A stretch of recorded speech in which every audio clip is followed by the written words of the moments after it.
the set. What's the percent we're going to talk about? What is the set that is most often set in volleyball?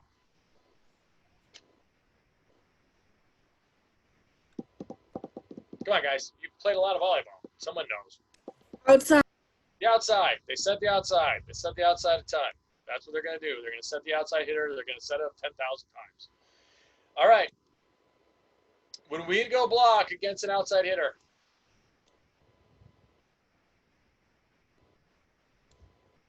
this is what it's going to look like right here. Give me your first impression of that. Tweak it inside a little bit. There we go. Is this what you've done on your teams? Is it not what you've done on your teams? What looks different? Tell me about that right now. You're taking away the line. We are more than taking away the line. We're doing what's called left hand on ball. We're actually sending the blocker nose to nose with the hitter. So they're going to, if they hit line at all, we should block the crud out of it. Why? How many of you played left hand on ball when you're blocking? How many of you have done that? I guarantee you most of you have not done this. Most have not played left hand on ball. Most people play nose on ball or right hand on ball. Or they just make a straight read and try to block the ball. So what have you done, Anna? We've given up line. We don't do this. Right. So yours looks like this. Yeah. Why don't we do this in college volleyball? PJ, why don't we do this in college volleyball? This is Malampy right here.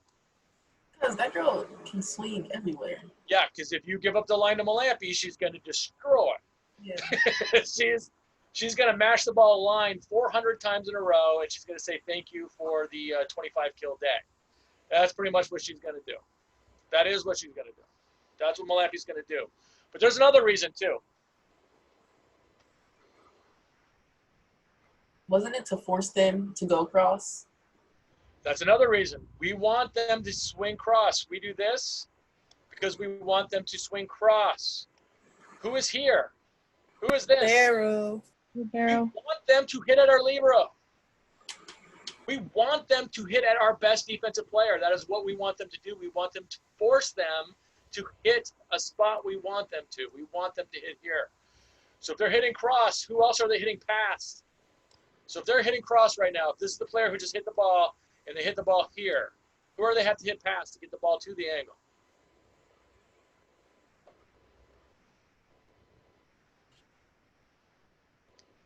So where is the ball going past? Who are they going past right now? So this player, number 10, has just hit the ball, and it is traveling right now to here. Who is it about to cross? The middle. The middle. We want to make them attack our middle hitter. We want the middle blocker to get blocks. That's what we want. We want the middle blocker to come over and roof the crud out of it. If we're blocking, if they're hitting right here, and we're blocking this way, how many blocks, look at where the middle is. How many times in this situation is the hitter going to hit through the middle blocker? She's not. She's not. She's not going to hit through the middle blocker. She's going to hit through the right side. Who might the right side be? Your setter. Our setter. Do we want the outside hitters matching up against our setter? No, we do not. Generally speaking, we don't. We don't want that. We want to move them past the ball. And then here. Now they have to either hit the ball. Their training is going to say hit the ball either. Their training is going to say hit the ball here through the seam, which is still our middle blocker, or they're going to hit here through the angle, which is our middle blocker. We're making them attack our middle blocker. Does that make sense to everybody? Yeah. Okay, so that's why we go left hand on ball, generally speaking. Will that change? Yeah. Depends on the hitter. Depends how bad they are, all that kind of stuff. Sometimes we'll block to block, all that good stuff. This being said, what do you think? Are we blocking to block, or are we blocking to play defense? And someone tell me what they think that means. Blocking to play defense. We're blocking to play defense, Bella. What does that mean? You want your passers to pass. Right. We're not blocking to get the maximum number of blocks. We're blocking to get the maximum number of digs. how many blocks does a really good blocking player, the leader in the nation, and D1, typically, how many blocks do they get per set? Like, so per, if you guys are comfortable with set terminology at this point, right? Set meaning a game. Okay, because it was confusing for a while as that got changed. Per set, how many blocks does the best blocker in the nation get? PJ, do you know this? I think you said like 2, maybe. I know it was a really low number. 2 is a freaky number. Like if you get 2, you're the best blocker in the last 10 years. So Like in D1, if you get 2 blocks, you're the best blocker in the last 10 years. That's what you average per set. That's a ton. The best blockers in the nation usually average between 1 and like 1.3. Those are the best blockers in the nation. They get 1 point per set from blocking. How many digs per set does the best player in the nation average? Like 100 feels like. No, per set. Oh, per set. Okay. Yeah. Some people have averaged as many as 10 digs in a set. That's happened.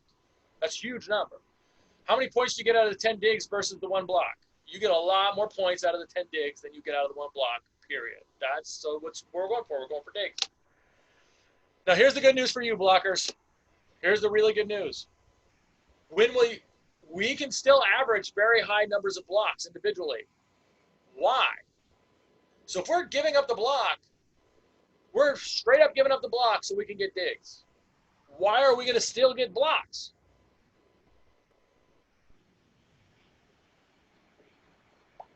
It's a good question, isn't it? It's a mystery. If we're not going for blocks, how can we still end up with very close to the same number of blocks as other teams do? Is it because teams just hitting the block? Eventually, we will dig so many balls that they will get frustrated, and then they will make changes and challenge the block. That is what they will do, and they'll just swing into the block. So Bella's right. She didn't know the reason why they would, but that's the reason. They will finally get frustrated, and they'll get blocks, and then we will get blocks late. So instead of getting random blocks throughout the set, we will get blocks at the ends of sets. Did you notice that, PJ, that we started getting blocks at the ends of sets? Yeah. Yes. And those are huge momentum swings. When you get blocks at the ends of sets, that's when you start crushing the hopes of the other side. That's when they're like, okay, we can't swing without getting dug. And when I challenge the block, I just got roofed. And it's now 24-22. And they're very upset. And they're not going to hit again. They're going to tip. They're going to start tipping. And then they start tipping. They start tipping and shotting and tipping and shotting and tipping and shotting. Does it make sense to everybody? So that is the foundation and the idea behind our defense. We are going to try to get balls to areas that we want. We are going to have specific blocking strategies against specific players. But against the vast majority of hitters, we are definitely going to try to funnel them. Okay. Looking at this, where are the balls potentially going to be able to be hit? Let's move it off just a hair so it looks a little more obvious.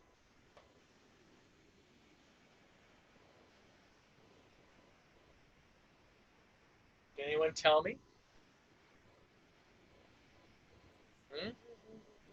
Corner. Well, let's talk about it in relation to the block. Where are all? Tell me the 3 places a ball can go in relation, or 4 places a ball can go in relation to the block. Where are the 4 places a ball can go in relation to the block? Anybody? Over? Over. 100%. One of the places a ball could go is over the block. That's 100% correct. Anna, give me one. Through the block and the seam. Seam. There's another one. It can go between the block. Yeah, guys, the answers aren't always rocket science. Sarah, where can the ball go in relation to the block? Back over on their side. Well, yeah, but how? In relation to the block, how can it go to the other side?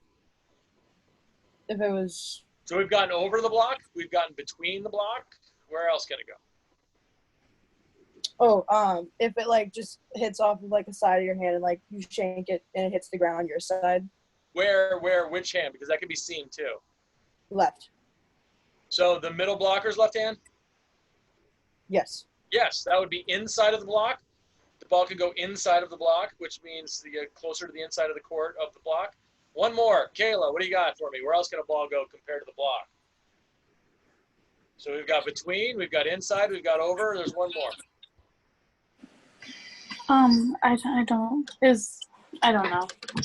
Outside of the block. So if you go outside of the block, it can go between the blockers, it can go inside of the blockers, it can go over the blockers. Okay. That being said, how many spots did we just say?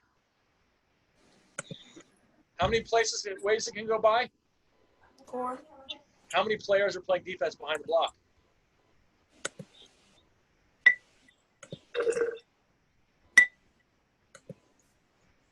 So there's 2 blockers. How many players are left? Anybody? 4. 4. How many ways can the ball go over the net? 4. 4. Over the block? Hey, look at there. That's kind of amazing, right? It's kind of half a miracle. All defenses are based on this fact. All defenses are predicated upon these 4 things. They all are. And if no one told you that, if no one gave you that to think about, well, then they really gave you a bum rush here. They gave you the bad idea. So now what we've done is we've even freed up an extra person because we've basically given no line. There's no way for the ball to go outside of the block. So now we have 2 players that are going to be reading, or we have 4 players reading 3 ways the ball potentially could go over the net. The left back, when the ball gets set to the outside, their first read is going to be angle. So they're going to move from their base to where the ball can be seen inside of the block. Angle. Eesh, that's not a very straight line. I need to pay for this upgrade. Right there, angle. Did everyone see that? So they've moved from their base to the angle. Okay, any questions about that? Okay. Where's the middle back going to go, do you suppose? Someone take a shot at it. Is it like outside the middle's left hand? Or is No, that that's the angle. That is the angle. The ball going past the middle's left hand is the angle. That's where the libero is. Middle back is going to go seam. Remember, just think of all the places the ball potentially can go. There's only a few of them. So here's one of the places the ball can potentially go. I've drawn that poorly. Seam. So they are going to, they're going to move to the seam. Bam, just like so. It's not usually going to be that far away. I made it very, very far away. Where is the center going to go? What's left? Line. Right, but what's left, guys, as far as the ball in relation to the block? We just said the 4 ways. There's angle, which is the ball going inside of the block. There's seam, which is the ball going between the block. There's line, which is the ball going outside of the block. Is the ball going to be able to go to the outside of the block? Is that going to be able to happen? Anybody? No. No, it can't because we're blocking it. But if we mess up blocking, it could. So what we're going to do is we're going to have them go to the line in case we mess up.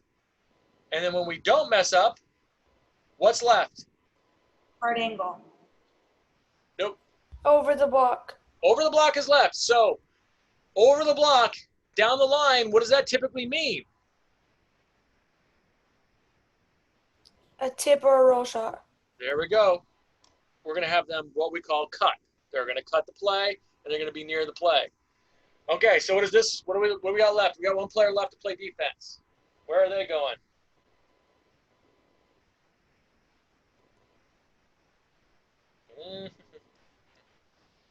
They would cover tips, wouldn't they?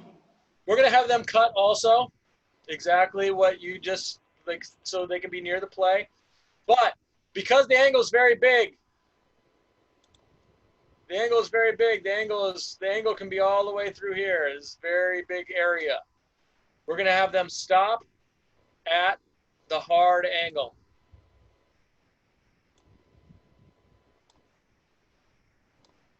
Okay, so they're going to stop, which is 12 feet, and they're going to play between the ball and the hard angle, and they're going to cut and be ready to go help out with tips.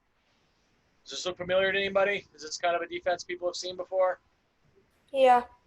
Yeah, this is very typical defense, but the problem is you guys never knew why you were playing this defense, and you never knew why you were supposed to be anywhere. So that way, things get messed up if you don't know what you're doing. So now tell me right now, I'm about to change something. How should our defense change? Our middle is blocking right there. How should our defense change?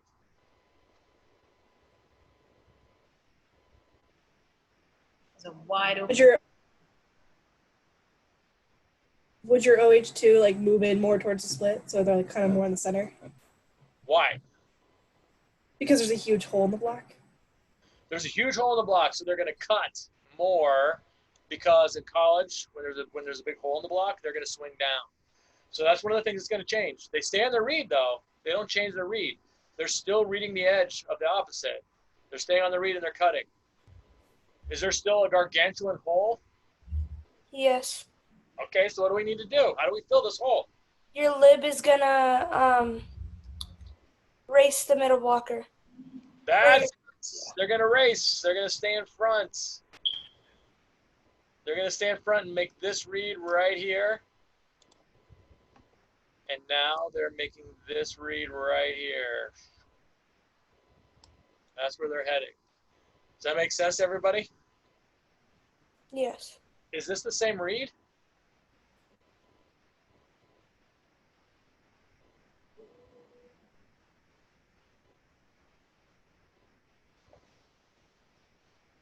Is it the same read as we just showed a second ago? No. No. What is this? What read is this? Seam. This is the seam. So what read is the outside hitter in? 0-2. Number 3 here. Come on, guys. Engage. Who is this? Seam. Jimmy Lynn. What read are they in? What read is the 0-2 in? The seam. Yeah. What read is the libero in? The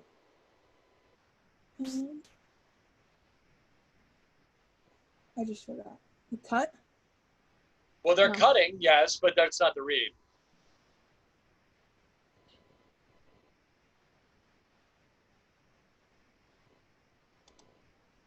Bella, what read is she in? What read is the libero in?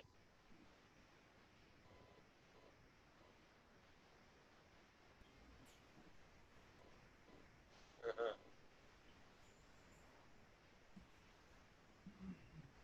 Julia, what read is the libero in? Did I just lose her? Yeah. She just vanished right when I said that. Yes.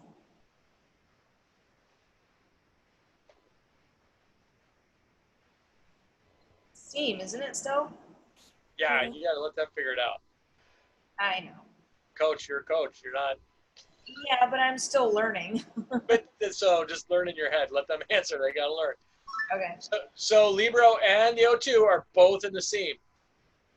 Why? Because there's such a big hole. Because there's a big hole. It makes sense. How many reads is there possible for a libero? Let's go back. Oops.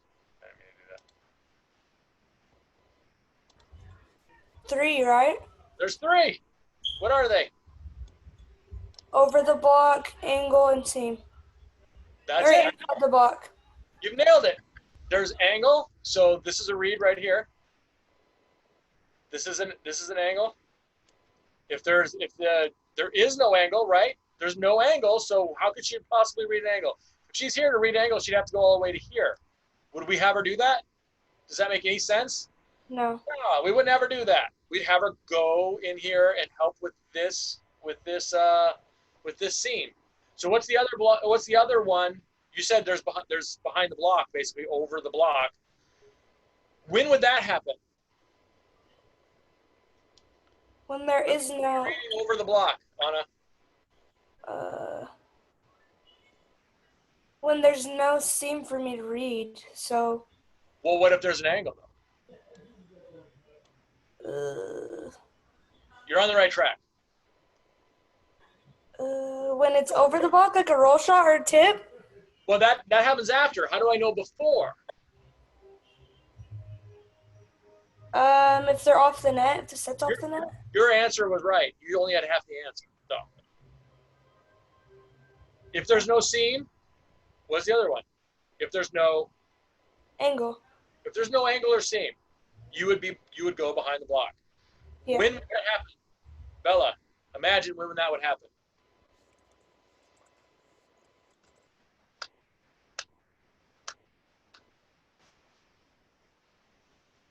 Bella, you're muted. Yeah, I'm talking to myself. I'm a little crazy. A lot to learn, right? Yeah, because like I have an answer why, but then I don't know how to like explain like why. You know. And just tell me a situation in which you believe there would not be an angle, or you don't have to explain it. When What there's a situation tip? it would happen? What? When there's a tip? Why would they be tipping? Because When does a hitter tip often? when they give up. Well, that's true. But when else? There's like when there's holes that they see, like they're like, oh, That's this. another time. That's when they're doing it to be aggressive. When Can I help? Can I When help? does the hitter tip because they have to? When they don't get a good set or when they're wide, they're gonna have to. Describe the bad set. When it's too tight to the net. When it's too tight to the net. When the ball is too tight to the net, there will not be an angle or a seam. If you look at this, the seam is not coming to the libero, and the angle is not coming to the libero. See that? Yep.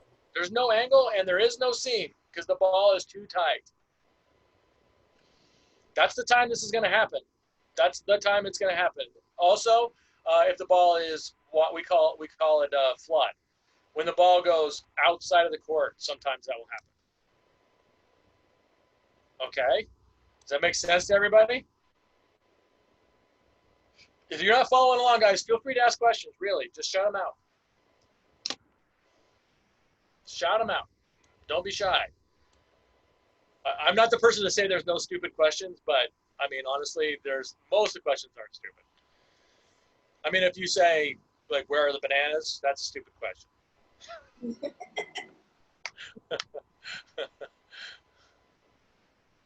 Jimmy Lynn, you had a question? I see you unmuted. So in high school when our middle was late. Yeah.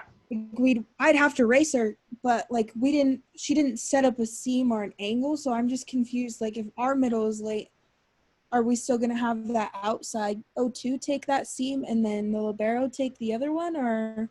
That's exactly right. What probably didn't happen when you were in high school, did your middle jump when they were late? No. Yes. That's what's gonna I hated it. That's what's gonna be different. Our middles will jump when they're late. That's what's gonna be different. So when the middle is here, they're gonna jump. So that way if the ball gets hit back inside, you don't have to worry about being behind them because they will block that ball. And they get blocks doing that. And that's real. They will get blocks just like this. This will happen and they will get blocks because they're jumping late.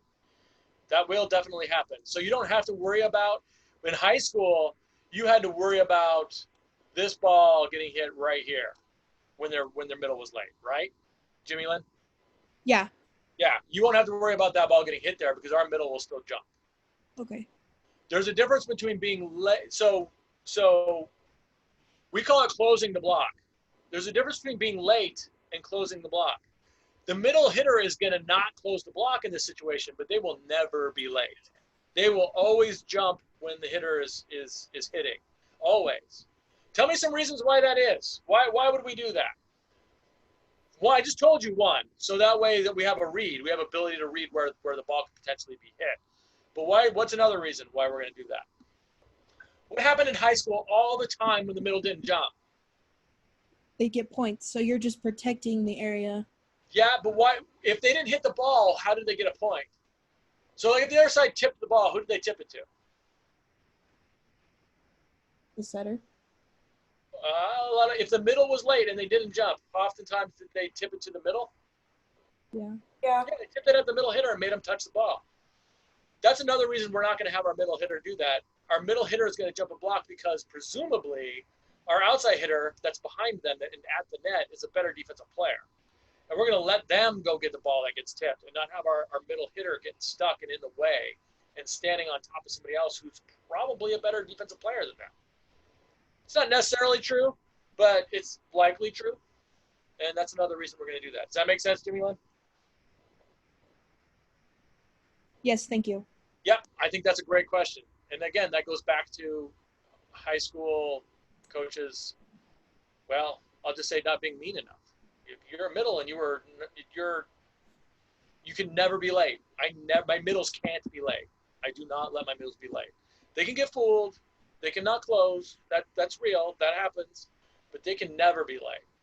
That's a huge no-no in our gym. Middles are never late. Okay. Everyone understanding those points? Yep. Okay. So, all that being said, how many reads? So now let's move on. We just talked about the libero, and we didn't talk about race and chase, Anna, but you were 100% correct, and that's how we are going to use race and chase. How many reads does an outside hitter have versus our middle back, I should say. Our middle back, how many reads are there? 2. There's more.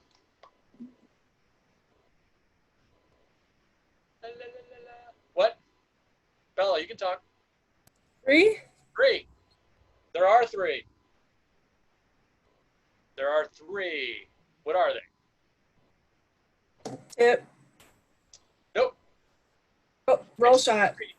Pre-reads. We're not talking about state of play. We're not talking about reading what the hitter's going to do. We're talking about the reads based on our block. That's what we're talking about. Whenever we talk about this, we're going to talk about the reads based on the block, and then we're going to talk about adjusting your read based on what the hitter's doing. And hard angle. Yep. Team. Seam. That's one of them. Who's got another one? Over the block. Over the block. That's another one. There's one more. Line. Line.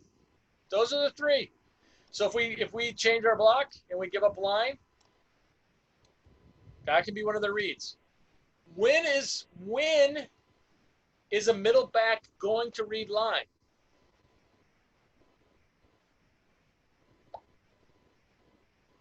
Those are fooled.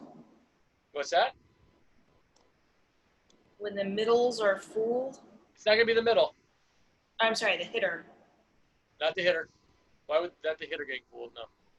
When your block doesn't get to the line Correct. Why would that happen? because they're late or they took a false step.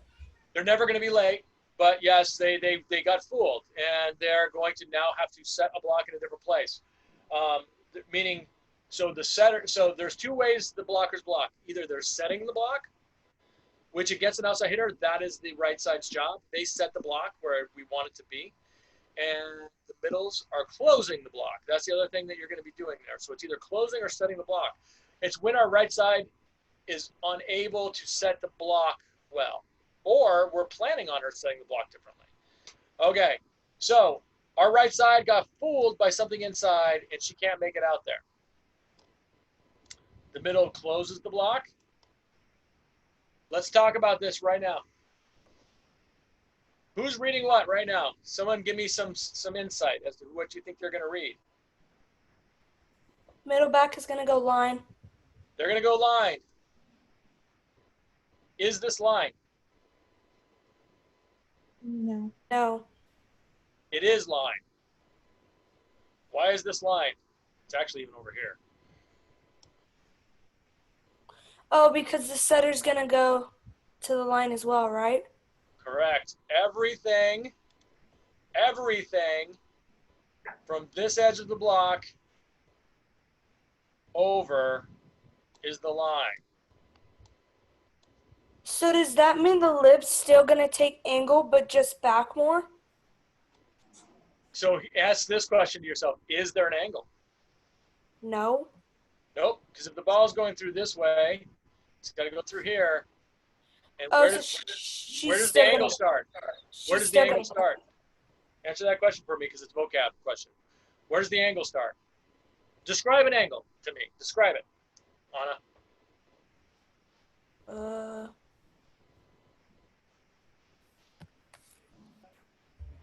Describe an angle?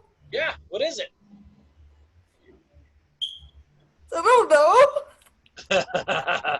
Anybody try to describe what angle means? We've been talking about it.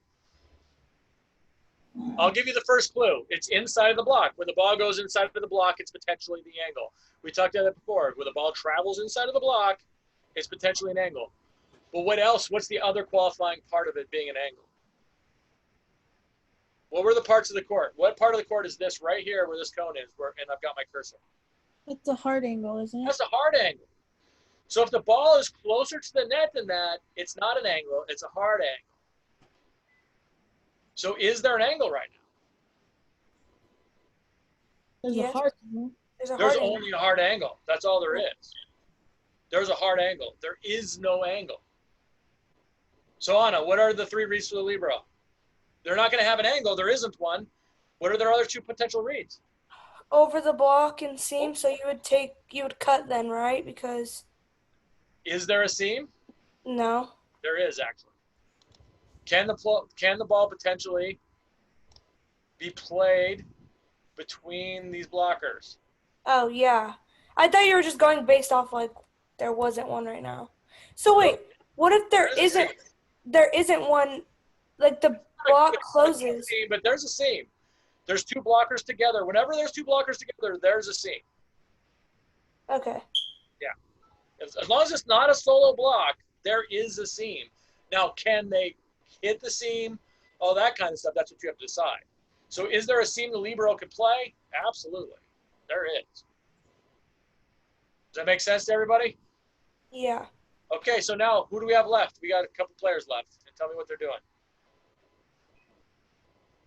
You got your outside hitter. Number 8.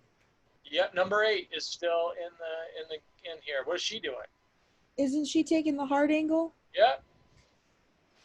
She's going to play that hard angle. Okay. So who do we have left? Your setter.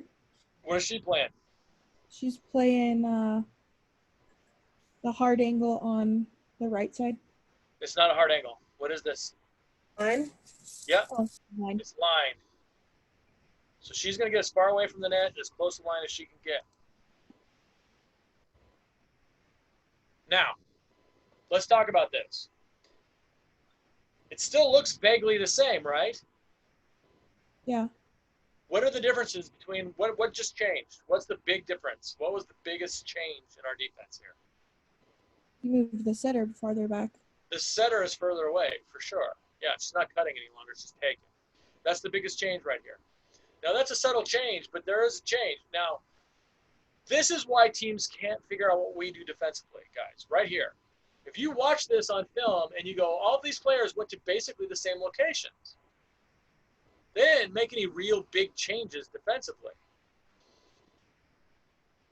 But because you have concepts of what your reads are and what you're doing and racing and chasing and all those kinds of things, it subtly changes. It subtly changes what we're doing. And they can't understand why, when the line opens up and they decide to crank a ball line, our setter and our outside hitter are in positions to take that ball in the back row, wherein before, now when there's a big seam, our libero and outside hitter are in position to take the ball, and now they're cutting and they're playing closer. Oh, by the way, too, they probably should be cutting because it's another big area. And they can't figure out why. They can't figure out what we're doing to make this read, okay? So that's why this is very, very important for us to understand all of this and not just go stand in space, because it's the difference in holding a team to 100 hitting and instead of them 200 hitting. And in college, guys, that's a huge difference. That's a massive difference. If a team hits 100 against you, you just did a really good job. A good team, anyway. If a good team hits 100 against you, you just held down the fort. You just destroyed them defensively. You did. You just destroyed them. All right?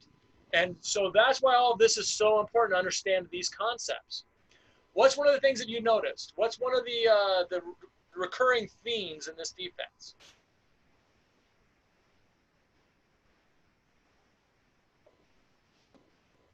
Anyone notice anything? How about you, Jimmy Lynn? Did you notice anything in this defense? So number 8's always going to take angles. Hard angles. Yeah. Yeah. Why is that? Because she's probably your better passer compared to your middle. For one. But two, do we want our outside hitter to end up in vastly different areas of the court? No, you want No, her we to want be, them. We want them to go hit. That's why. We want them to go hit. That's the reason we want them to go hit. It's also the reason when the other team has a really good outside hitter, we'll tip at them a lot and make them move in and take them out of the play. That, yeah. Okay. So what else? That's a decent one. What other themes? You don't even have to understand what you've noticed or why it is. Just what themes have you noticed? There's a couple glaring ones that I've told you guys about. There's a couple really big themes that we've talked about already. Your middle back is always covering either seam or a big hole in the ball. Yeah, they're always going to be part of a big hole. There's no question about it. What did you notice about the big holes? They're deep. They're coming into the court. They're cutting. That's one of the big themes that is definitely one of the big themes in our defense. One, if a player has an open swing, you should move towards the play slightly, unless you're already near the play, and then don't do that. So you should cut. If you're far away from the play, you should cut if they have a big area to hit into. Why? Why is that? That's definitely one of the themes. Why should we cut when there's a big hole? Yeah. Because they're going to pound the ball into the floor? Oftentimes, college players will swing down, but here's the other reason. The closer you get, the harder it is for them to hit areas of the court. You're taking away bigger areas of the court by being closer to the play. So the further you are from the play, the more easily they can hit it away from you. Does that make sense? So, if they weren't to tip in some of these situations, would you just have your lib take instead of cutting? This is one of the deep. So that what you just said is one of the least used plays in volleyball, and it's one of the things that I actually suggest people do. When you have a wide open swing, very, very, very rarely does a player tip. They don't. So you don't really have to worry about a player tipping when they have wide open swing. They're going to hit it. Is it a good play to tip a ball straight down when you see the floor and you're hitting and there's no block? It's an absolutely great play. And I always laugh when a player does it because I'm like, there's a smart player. Like if you're up and you see nobody in front of you and you can just drop a ball down to the ground and just look at it and go, just throw one in 10 feet, within 10 feet of it, why wouldn't you do that? I would. Overall, you should swing. But if you can get to that level where you can see that well, go ahead and tip. If a player that we're playing against and we give them a big hole and they do that and they're that good of a player, you just say nice play and you go on to the next play. We don't adjust for that. We don't. We just go, good play. If they do it a bunch of times, we have to fix our blocking. That's the problem, not the defense. We got to fix the blocking. Okay. Okay. Good question. What else, though? Come on, guys. There's one big one.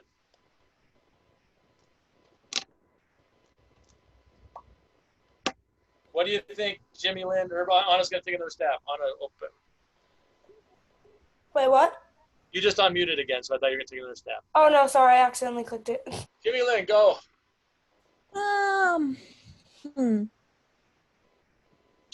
Probably your O2. They're moving around a lot too. Think generally, guys. What have you noticed generally about this defense? You're adjusting to the block. You're adjusting to the block. That is definitely one of the themes. You're going to adjust to the block.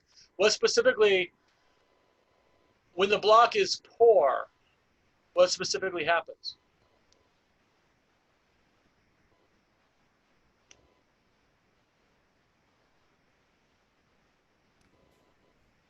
When the block is poor? when the block is poor. So right now, like where I just made this line. So here you're looking at this. So everybody just watch this. I'm going to draw a couple things. So look at this right now and pay attention to the screen right now. Just take a look where everybody is. I penciled in the weak area of the court, which is the line in this case, right? Okay, take a look at that. Now let's move on.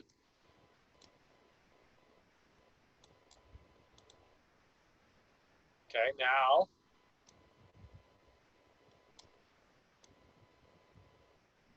here's the weak area of the court. Big seams. Okay, here's the weak area.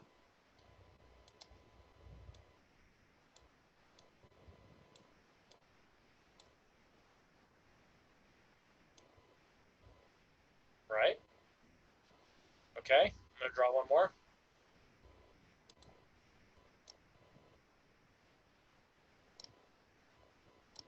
This doesn't happen often, but it does happen.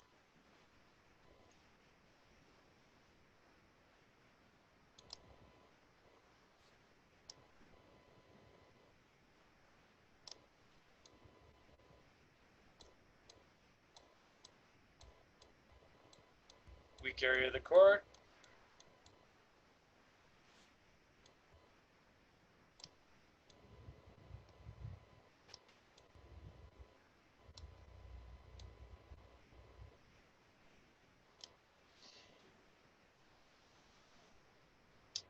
What have we noticed?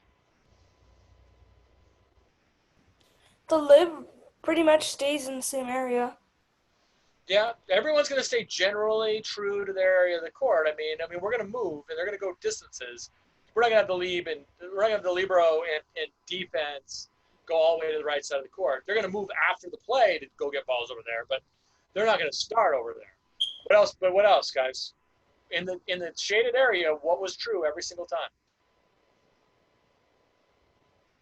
Big area of the court. Describe the shaded area right now.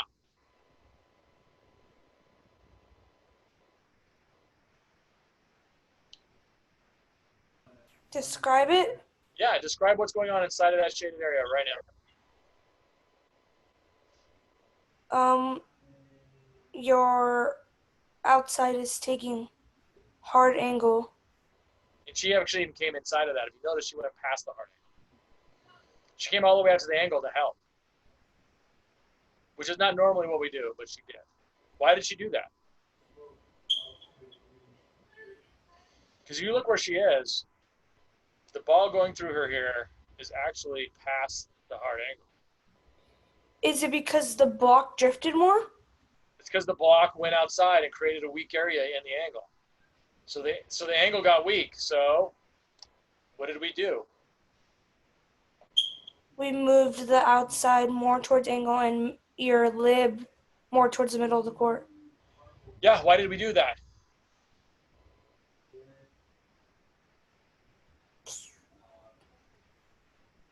How many players is that, by the way?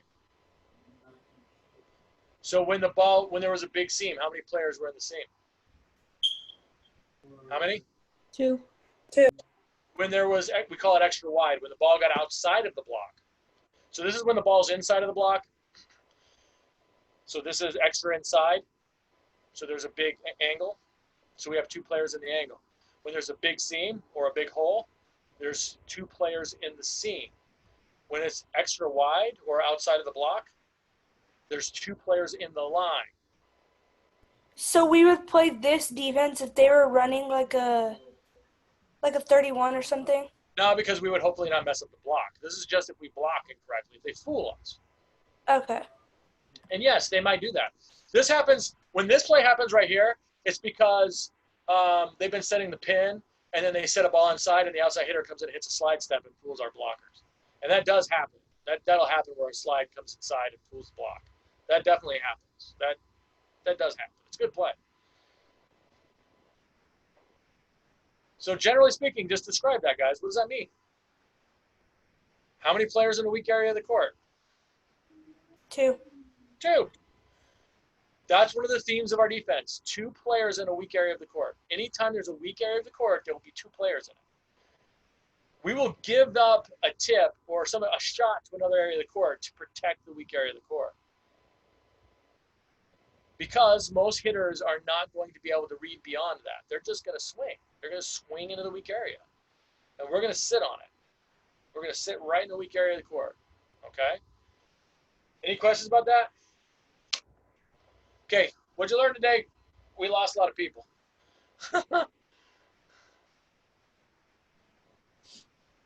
There's a lot more to this, guys. Read all the reads and then start thinking about why they are and what's going on. Don't just memorize them. Think about why you would be doing it. In your playbooks, it's got all of the reads. It's got when you would make those reads. It shows you everything. It breaks it all down. There's a list of the reads for each position in each set. I only went with the outside hitters today. It's based on the set. It changes the reads and all that good stuff. So you got to look at that. And it's a lot of memorization, but we got to know. Okay. Question. Yeah.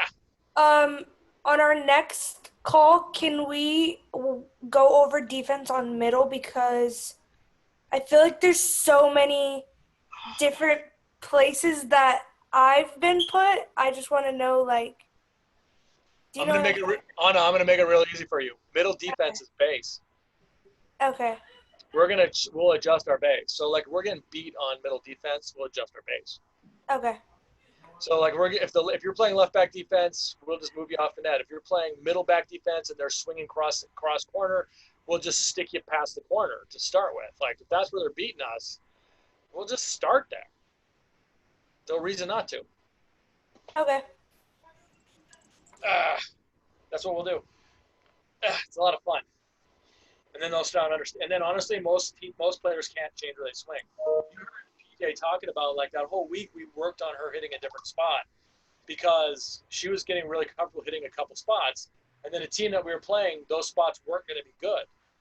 And so we worked all week on her hitting different spots because hitters get used to hitting locations and they just keep doing it. Yeah, I was just asking because we would try most of the time to put a triple up in the middle. Yeah, that's a mistake. If did you have high sets? I don't know. I feel like my coach kind of was just like, yeah, everybody's going to put a triple in the middle so that they don't have anywhere to go. So they would stick me way over here in front of the 10-foot line. Did the team you played against, were they setting high sets? No. Oh, then it's a bad idea. Because then all you're doing is you're doing what's called bunch blocking. And even international teams don't do that anymore in a true sense. The right sides don't stand inside of the 3 zone. So, the 3 zone is like on the edge of the basketball circle. Right sides never stand inside of that internationally. Very rarely do that. And they only triple block ever if they can against like in the middle of the court is against the pipe. Okay. So we won't do that against middles. You don't have to worry about that. Basically, the left back will be the seam, and then if they're a very effective team, we'll throw the middle back into the turn, the line. Okay. That's what we'll do. Or the center, or our right back, whoever it is. If it's a Diaz, we might move him away. Something like that. It's easy because then it's just about. I don't even have to explain that one to you. I just say that is definitely a stand here situation. I'm like, just stand here. And then we'll make a read as best you can. You won't get more than one step on your read against middle blockers. So if you're not in the right place to start with, it's not going to work for you. It's not going to work out. So that'll be on me. That part will be my adjustments for sure. Okay. Okay. And then yours as you learn more. Oh, my back hurts so bad. Okay. Anybody? Any other questions? Jimmy Lynn, you got any questions? I think we lost almost everybody. No, I'm peachy. Okay. Let's go through and tell me 2 things you learned today. We'll start with, you raised your hand. Go ahead, Bella. One, though, Bella. One. Give me one thing. One thing? Yeah. I learned that in college you don't leave line because they're going to abuse that. Yeah, you can leave line, but we just don't do it very often. Yeah, we don't do that. The most we'll ever do usually is right hand on ball. We'll put the right hand on the line and then try to drive your right hand inside of the ball. That's one of the things we'll do. But yeah, not very often. We'll very rarely give up line. Yep. Next, Jimmy Lynn. Your middles are never, ever late. Yeah, I hope not. If they are, honestly, that's one of the things where we hold each other accountable in our gym, and that's one of the things where defense is supposed to be talking to our blockers all the time. Like if they're setting the blocking correctly, if they're not on time, if they're not closing the block, if they're not doing all that, they're supposed to be saying something. They're not supposed to just standing back there going, well, that's wrong. They're supposed to tell them it's wrong so we can fix it and get our defense going well. So yes, if they're not jumping on time, if they're not doing all that, just you're supposed to, if it's continuous, maybe not just once, but if it's a couple times, you need to be like, hey, you're late. I can't read anything. Get on time. Okay. Anna. Give me two, Well, Anna. you always, you asked me for two and everybody else for one. Well, actually, I'm doing you a favor, Anna. If you want me to wait for you to go last to give the last one. Okay, actually, never mind. Okay, my first one is you always put two people in your weak area of the court. Uh-huh. And your libero is usually never taking, so we're always going to be cutting in some sort. Oh, kind of. The libero does play close to the play, but I don't want them to actively move towards the play. They're already pretty close, so yeah, we're gonna do. It's called face, and then you're gonna move across your body. So you're not gonna be very far away from the play to start with. So, you're right, but it's not technically right with our vocab. So we'll talk about that and we'll make sure you understand it. But I think you do. Okay. Jimmy Lynn, your second one. Your outside hitter usually takes angle. No, they don't. Or hard angle, I should say. There you go. What is a hard angle? Hard angle is where that red cone is. Which is where? Describe that to me. Ooh, that's a hard question. Not really. What's the line right next to that red thing? That's the 10-foot line. Okay, so how far off the net do you suppose that red cone is? I'm going to say 10. If it was 10, it would be on the 10-foot line. So give me a number bigger than 10. Oh, 12. 12, there you go. It's 12 feet off. It's 12 feet. So it's between the ball and the 12 feet. That's exactly where the hard angle is. It's defined. It's not based on a read. It's nothing. That's where the hard angle is. It's there every single time. Okay. There is a read within that, but we'll talk about that later. Okay. Bella, what's your left? If there's like a big gap in the block, you're going to want two players in the seam instead of one. Someone already said that. Wait, really? What? Did I miss that? They said two players. They said two players in a weak area of the court, which is what that was kind of. You just were more specific, but it was definitely still what you just said. Dang it.